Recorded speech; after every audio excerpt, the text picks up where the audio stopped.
કેટલાક ખાદ્ય પદાર્થો એવા છે કે જે તમારી આંખને સ્વસ્થ રાખે છે, સાથે જ આંખની સમસ્યાને ઓછી કરી શકે છે. કેવી રીતે? ચાલો સમજીએ. બીટા કેરોટીન નામનું તત્વ શરીરમાં વિટામિન એ માં પરિવર્તિત થાય છે, જે સારી દ્રષ્ટિ માટે જરૂરી છે.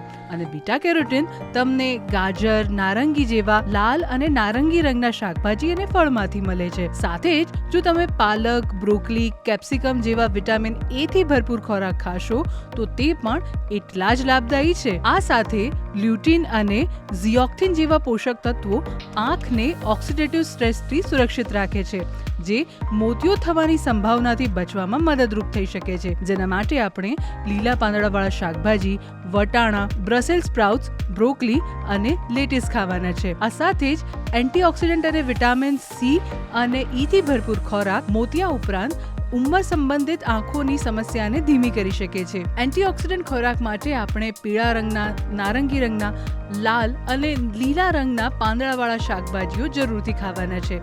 સાથે જ આપણે અખરોટ અને અળસી એટલે કે ફ્લેક્સ સીડ્સ પણ ખાઈ શકીએ છીએ. આ ઉપરાંત આંખ માટે ઓમેગા 3 ફેટી એસિડ પણ એટલું જ જરૂરી છે. જો કે આપણે સેચ્યુરેટેડ ફેટ્સ અને ખાંડથી ભરપૂર પ્રોસેસ ફૂડ્સ ઓછા ખાવાના છે, કારણ કે તે આંખો પર નકારાત્મક અસર કરી શકે છે. આવા જ ઇન્ટરેસ્ટિંગ વિડીયો જોવા માટે હેપીએસ્ટ હેલ્થ ગુજરાતીને સબસ્ક્રાઇબ કરો.